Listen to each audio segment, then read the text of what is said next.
Welcome to Conspiracist. Today, we're taking a deep dive into a hypothesis that I know has captured your attention.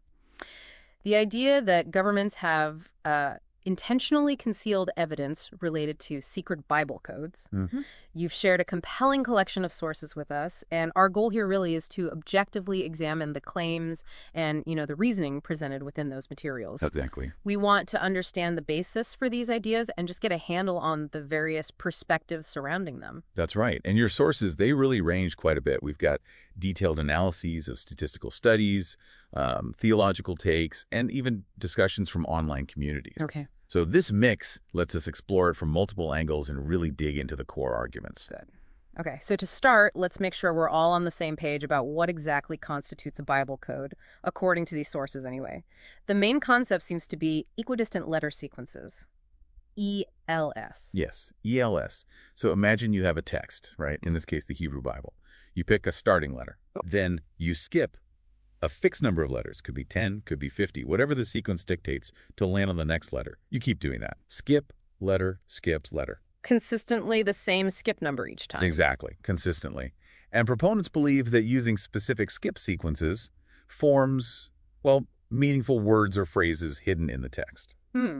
Is there a key example that comes up? Yeah, one that's often mentioned in your materials is the Hebrew word Torah. It's supposedly found encoded at the beginning and end of each of the first 5 books of the Bible. Genesis, Exodus. Right, those books, using a skip of, I believe, 50 letters. Okay, 50 letters, so hidden messages, potentially. And the belief, as the sources show, is that these codes reveal maybe concealed meanings, even predictions. That's a big part of the claim for some proponents, yes, revealing hidden layers of meaning. And some definitely believe they predict future events. Which brings us to a really pivotal moment in this whole discussion, that 1994 paper. It was in Statistical Science, right? By Whitstone, Rips, and Rosenberg, the WRR study. That's the one. It's absolutely central. So what did it actually present? Why was it such a big deal? Well, it presented statistical evidence suggesting that biographical information about famous medieval rabbis was encoded in the book of Genesis using these ELS methods. Biographical info, like names and dates. Names and dates of birth or death, yeah. And the journal itself, Statistical Science, called it a challenging puzzle. Mm-hmm. That phrasing alone shows it wasn't just dismissed out of hand. Interesting. Challenging puzzle. Right. And the implication drawn by the authors and supporters was pretty huge. It seemed to suggest a supernatural origin for Genesis, because how could this information about people who lived centuries later be encoded there otherwise? Right, predating them by millennia, potentially. And it seems this did pique some interest, even in, the mathematical community. It did, initially. One of your sources, I think it was a Jewish Action article, mentions a letter signed by 4 mathematicians. 3 were Orthodox Jews. Okay. And they said they found the experiment, the famous rabbis, one interesting and worthy of further study. But did they buy into it? Well, that's the crucial point, and the article highlights this. Professor Rips himself apparently said he didn't think any of them were actually convinced of the study's validity. Ah, okay. So interesting doesn't mean proven. Exactly. And one of them, David Kazdan, even felt his position was misrepresented later on a website promoting the codes. So intrigue? Yes. Endorsement? Not necessarily. That's a really important distinction. And didn't Professor Rips also raise a point about scientific proof? Mm-hmm. Or lack thereof? Yes, he did. The Jewish Action piece mentions this too. He acknowledged that the whole hypothesis of Bible codes might not actually be disprovable in a scientific sense. Oh, meaning it's not falsifiable. Precisely. And for science, that's a problem. A core idea is that a hypothesis should, at least in principle, be testable in a way that could show it's false. If you can't potentially falsify it, it's very hard to evaluate scientifically. Which leads us neatly into the criticisms, doesn't it? There was a follow-up paper also in Statistical Science, I think in '99, by McKay, Barnatan. Bar-Hillel and Kalai. Right. Yeah, often just called the MBBK paper. Right, MBDK. Solving the Bible code puzzle. What was their main argument against WRR? Their core argument was that the statistical significance WRR found wasn't really evidence of a hidden code. Instead, they argued it was basically a result of the choices made in setting up the experiment, how they picked the data, how they analyzed it. So the methodology itself created the result. That was their contention. They focused heavily on critiquing that famous rabbi's experiment. And what were the specific issues they pointed out, methodologically speaking? Several big ones. First, the rabbis themselves. Turns out these historical figures often had multiple names or titles, different appellations. Okay. And their dates, birth and death, could be written in different ways in the Hebrew calendar.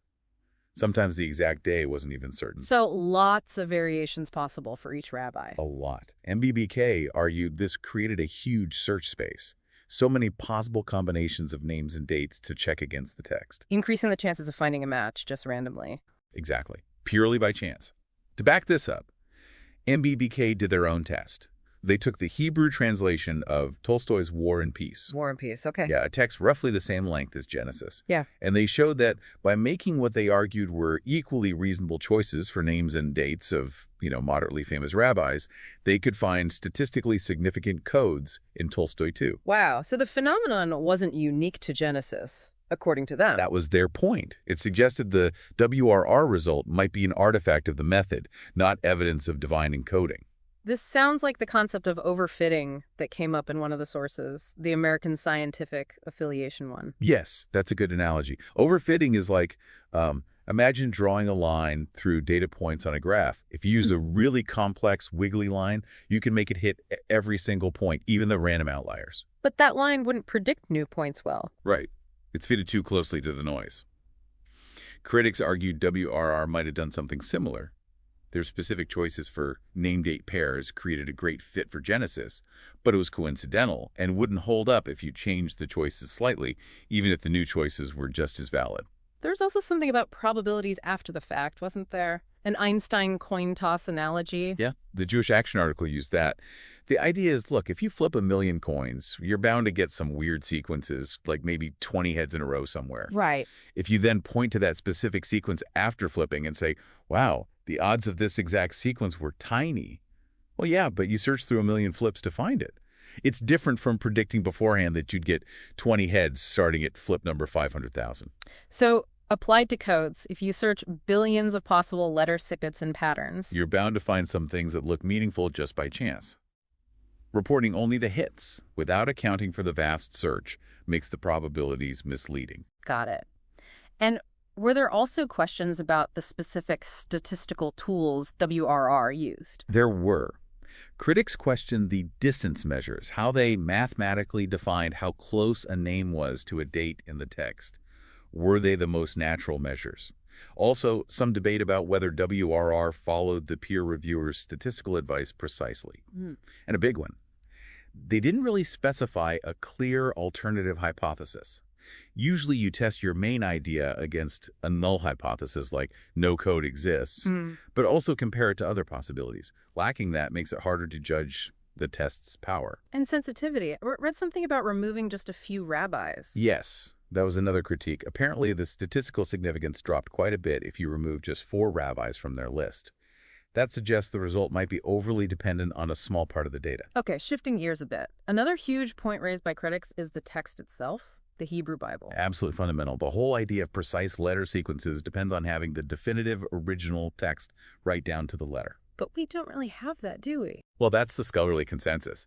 WRR used the Quran edition. It's a respected, modern printed text from the 20th century, but it's based on comparing various medieval manuscripts. And things like the Dead Sea Scrolls show variations existed much earlier. Exactly. Even before the text was standardized into what we call the Masoretic text around the early Middle Ages, there were differences. And even within the Masoretic tradition, manuscripts weren't perfectly identical before printing. So the Quran edition is a good edition, but likely not a perfect letter-for-letter copy of whatever Moses or whoever wrote down originally. Highly unlikely, according to textual scholars. So the question becomes, if the text itself has varied even slightly over time, how can a code based on exact letter positions be reliable? Which version holds the true code? It introduces a lot of uncertainty. What about attempts to replicate the findings? Did they test on other books? Yes, the original reviewers asked WRR to run their rabbi list method on control texts, like that War and Peace translation, and also the Book of Isaiah. Places you wouldn't expect divine codes. Right. WRR reported that their specific rabbi list didn't show the same significance level in those controls. Okay. But, as we mentioned, critics like MBBK showed that if you tweak the parameters, especially the rabbi appellations, you could find seemingly significant results in War and Peace. So it depends on how you set up the search. Seems like it. And other researchers tried to replicate the original WRR Genesis result using slightly different, but arguably still valid, ways of formatting the dates uniformly. And reportedly, those attempts failed to reproduce the same high level of statistical significance. So replication seems problematic. Your sources also bring up alternative explanations for why people might see these patterns. Barry Simon's work. Yeah, Barry Simon, a mathematician, he explored this phenomenon finding clusters of related words in texts, not just the Bible. What did he find? He found similar kinds of clusters. Words related to Chinooka, or Princess Diana's death, or political assassinations, popping up close together in texts like Moby Dick, even the Unabomber Manifesto. In Moby Dick. Apparently so. His point was that maybe this isn't unique to the Bible or evidence of encoding. It might just be something that happens in large bodies of text naturally. Words related to a topic sometimes appearing near each other by chance. Which ties into that psychological idea, apophenia. Exactly. Apophenia, our tendency as humans to see patterns, to find meaning, even in random data. We're wired to connect dots. So could Bible code proponents just be seeing patterns because they're looking for them? It's certainly an explanation favored by the critics, that maybe the patterns aren't objectively there in a statistical sense or aren't intentional, but are perceived because of belief or expectation.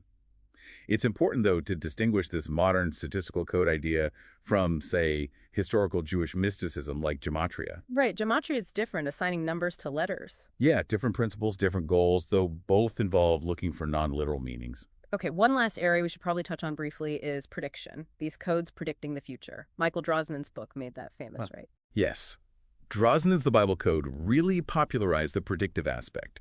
The alleged prediction of Yitzhak Rabin's assassination is probably the best-known example he cited. But what do critics say about these predictions?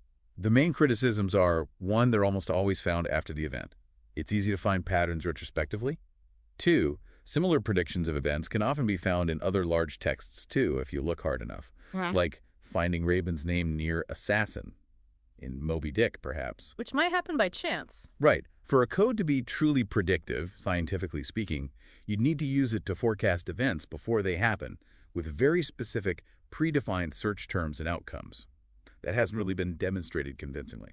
So bringing this all together, this deep dive, based on the sources you shared about this whole Bible code hypothesis, especially any idea of government concealment, though that wasn't a huge focus in the material. No, the core debate seems more about the statistical validity and textual basis, rather than active concealment by authorities. Right, so the dive reveals this really complex picture. You've got these statistical claims, then strong methodological counterarguments, issues with the text itself, and these alternative psychological or linguistic explanations. Exactly. Your sources definitely show that initial burst of excitement and intrigue around WR, followed by very rigorous scrutiny from statisticians, mathematicians, and textual scholars. And it really forces us to think about big questions, doesn't it? Like, how do we interpret statistics?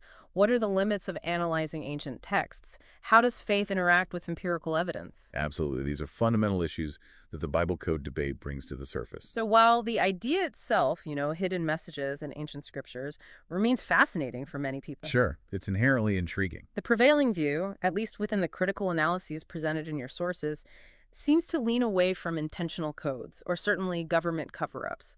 It points more towards methodological artifacts, statistical probability, the flexibility of language, and maybe our own pattern-seeking brains. That does seem to be the weight of the critical arguments presented in the materials, yes.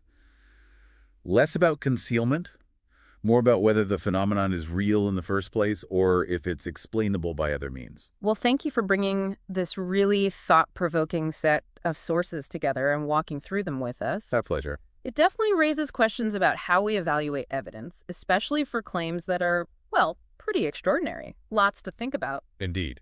Thanks for listening to Conspiracist.